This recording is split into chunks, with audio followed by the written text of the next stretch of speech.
So today we're going to review how to solve equations. So here we've posted some basic steps to solving your standard two-step equation. Okay, and then we've also listed some terminology here. If you'd like, go ahead and pause the video so you can make the appropriate notes. So today we're going to start by solving a basic two-step equation. So we have 2x plus 4 equals 12. Whenever we're trying to solve an equation, we're always trying to isolate our variable, meaning get our variable by itself. So our goal here is to try to get our x all by itself. Well, to do that, I'm going to have to get rid of this plus 4 and this divided by 2. Now, whenever we're solving equations, we do the inverse of the order of operations. Okay, so in this case, I'm going to get rid of this plus 4 first. And to do that, I'm going to come in here and I'm going to subtract 4 from both sides. This now leaves me with 2x equals 8. Now the reason I subtracted 4 is because that's the opposite of adding 4, and so these make 0, or we always say cancel each other out. But basically it makes 0, and 2x plus 0 would just be 2x, so we just put 2x down. Now 2x means 2 times x. So if we want to get rid of that 2 that's in front of the x, we're going to divide, do the opposite. Now whatever you do to one side of your equation, you have to do to the other. So I'm going to come in and I'm going to divide the right-hand side by 2 as well. Now 2 divided by 2 is 1, or 1x. And if we have a coefficient of 1 for a variable, we just know that that's known to be there. We don't actually put the 1 in front. And then 8 divided by 2 is 4. So 2x plus 4 equals 12 when x is equal to 4. Remember, you can always check your work by going back and plugging the value for your variable into the equation for that variable. So 2 times 4 is 8. 8 plus 4 is 12.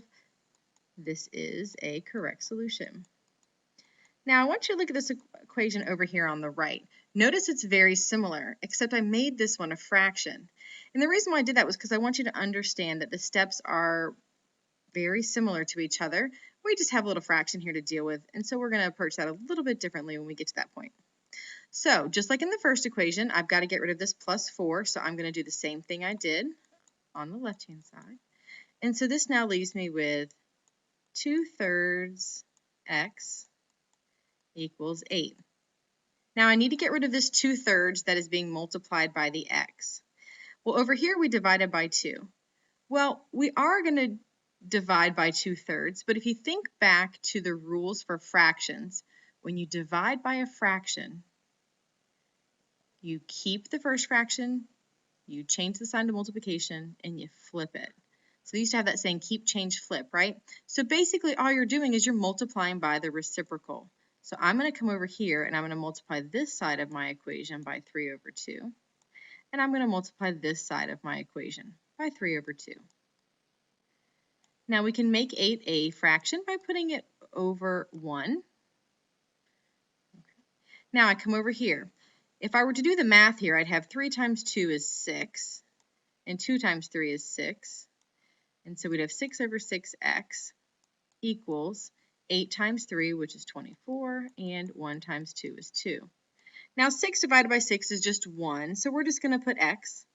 But I wanted you to see why this works out the way that it does. Okay, these cancel each other out, making a 1. Okay, because 6 divided by 6 is 1. Now 24 divided by 2 is 12. So let's look at the steps here. Over here, we subtracted 4 to get rid of the adding 4. Same thing here. We got rid of the coefficient in front of the x by doing the opposite. Okay, so we divided by 2. Here we multiplied by the reciprocal, which is the same thing when we're dividing by a fraction. And then we just simply simplified our answer. Let's take a look at another example. So this one's a little bit more challenging because if you notice, we have variables on both sides of the equation. However, process is still the same. Whatever we do to one side, we have to do to the other. So let's see what we're going to do here. So I always like to move the variables all to one side of the equation so that I can then solve for them easier. Now, I look for the smallest, okay, which in this case is the 2x, and I'm going to move it to the other side. Now, the reason I move the smallest is because by doing that, typically it'll keep my x coefficient a positive. So I'm going to come in and get rid of this 2x. Now, this is a positive 2x, so in order to get rid of that positive 2x, I'm going to subtract 2x from this side of the equation, which means I have to subtract 2x from the left-hand side, because whatever you do to one side, you got to do the other. So if I have 4 x's and I subtract 2 x's from them, I'm now left with 2x plus 4 equals 9. Because 2x minus 2x is 0. Okay. Now we have an equation just like we had in the last one. We're going to get rid of whatever's being added or subtracted first by doing the opposite. So I'm going to subtract 4 from both sides, and I'm going to get 2x equals 5. To get rid of the multiplying by 2, I'm going to divide both sides by 2. And I get x equals 5 over 2. Now I'm going to leave it as an improper fraction. Okay. And I'm all set. Now, let's come over here and take a look at this one. Notice, same format, right? Except these are fractions. And everybody weirds out with fractions, but we're going to do it the same exact way that we just did this one. Okay?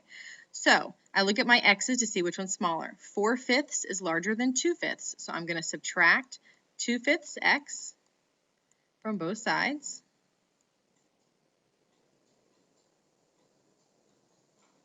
Now when we subtract fractions, if the denominators are the same, we can subtract them and we just subtract our two tops. So if I have 4/5 and I'm going to subtract 2/5, that's going to leave me with 2/5 x plus 4 equals 9. Now, next step, just like I did over here, I'm going to get rid of this plus 4 by subtracting 4 on both sides. This gives me 2/5 x equals 5. To get rid of a fraction when it's a coefficient, okay, we multiply by the reciprocal. Reciprocal means we flip it, so 2 over 5 is going to become 5 over 2. Whatever I do to one side, I have to do to the other. To make this 5 a whole number, into a fraction, I'm going to place it over the number 1. 5 times 2 is 10. 2 times 5 is 10. This simplifies down to 1, right? And so now I'm just left with 1x, or just x, equals 5 times 5, 25. 1 times 2, 2. So x is equal to 25 over 2. Again, we got a fraction for an answer, but that's okay. Okay, always make sure you read your directions and make sure if they ask you to convert it to a decimal, or if they ask you to round, or if they ask you to find, just to simplify, then you can just leave it in fraction form. All right, let's try one more set of problems here. And notice for this one here, we have some parentheses involved. And we know that parentheses means that we're taking this 4 and we're multiplying it by everything that's on the inside here. Or we're doing the distributive property, right? So the first thing we're going to do here is we're going to go ahead and we're going to distribute the 4. Okay, 4 times x is 4x. 4 times 3 is 12. And this now equals 2x plus 8. And I'm going to solve it now just like I did the ones before. I look to see which of my x's is smaller. It's the 2x. So I'm going to come in and subtract 2x from both sides. Now I have 2x plus 12 is equal to 8. Want to get this x by itself, so to do that I'm going to get rid of this plus 12 because we get rid of anything that's being added or subtracted first. So I'm going to subtract 12 from both sides, and now I have 2x equals negative 4. To get rid of the multiplying by 2, we do the opposite, which is to divide by 2. And now I have x equals negative 2.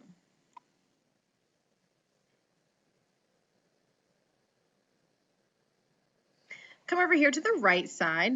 Now notice I have this fraction multiplying by the parentheses. Notice there's no variable on this side.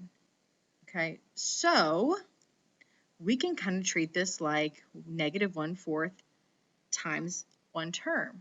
and I can get rid of this fraction here by multiplying by the reciprocal. Now, I didn't want to do that over here, right? I didn't want to get divide everything by 4 because that would have been kind of challenging over here. Then we would have had a fraction, and we don't really want to work with fractions if we don't have to. But on this side, it's much easier if we get rid of this fraction. So if I multiply both sides by negative 4 over 1,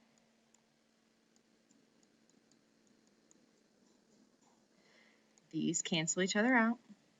And this just leaves me with x minus 10 equals negative 20. Add 10 to both sides, and I have x equals negative 10, and I am all finished.